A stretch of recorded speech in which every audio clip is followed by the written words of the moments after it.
Share Facebook, tweet, Pinterest, email. It has become a Carb Day tradition at the Indianapolis 500. Proven veterans and former Indy 500 winners Tony Kanaan and Scott Dixon find speed in the final practice session before the race.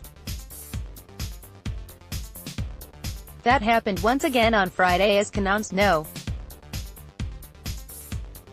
14 ABC Supply Chevrolet as the fastest in the final 1-hour practice session at 227.791 miles per hour, followed closely by Scott Dixon's No. 9 PNC Bank Honda at 225.684 miles per hour. We have dominated Carb Day the past 3 years, but that doesn't mean anything. Kanaan told Auto Week after the practice session ended. TK was putting a hurt on it there, but he was on new tires, too. Dixon told Auto Week. TK is always going to be strong and we have a good car.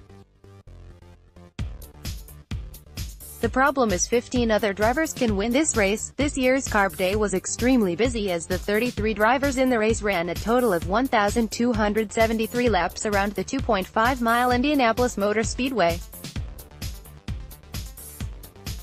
Graham Rahal ran 51 laps, the most of any driver in the 1-hour session. This day is always really busy, Kanaan said.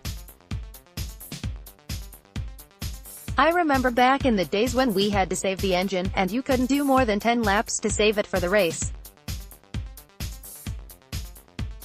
Nowadays, the engines are so good, Chevy does such a great job, that you can run full power all the way through. So, then you tell the engineers that we ran 3 sets of tires, almost more than 50 laps. It's always busy. The crowd that comes in, it's busy to move, it's busy to sign autographs for everybody. I told the rookie this morning, today you're going to start experiencing the Indianapolis Motor Speedway, and I think he figured that out. Many drivers up and down pit lane were getting lots of work in on their race cars, including front wing adjustments for the primary wings and the backup spare wings they may need if they incur any damage in the race. Well, you give the engineers an extra hour, they take it all, Kanaan said. If you look at our plan for this morning, I said to Eric Cowden, his engineer, you know this is not a 5-hour session, right, it's an hour session, so we're trying different things. I think this is the closest that we're going to get as far as weather for Sunday, so we tried to optimize that and run in the heat conditions and see what we are going to do, but really, if you haven't figured it out by today, you're in trouble.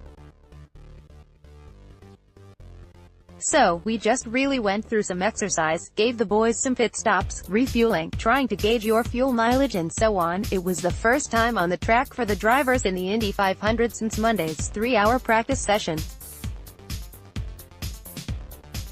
This day is extremely distracting, and Saturday is even worse, Kanaan said. I take it on the bright side and it keeps my mind away from the racing.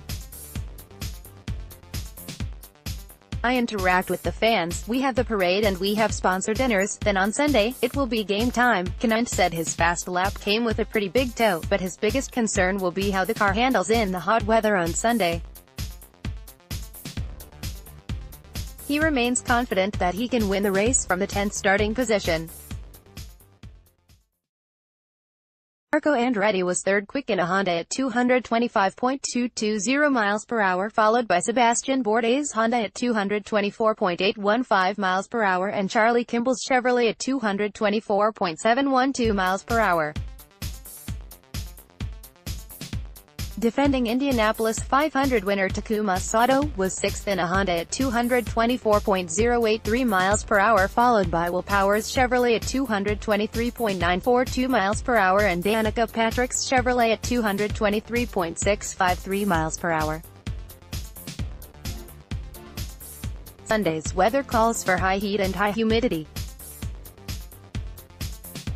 Scattered showers are not expected until Sunday night. IndyCar results pf.pdf 218.33 kilobytes. Click here to download PDF.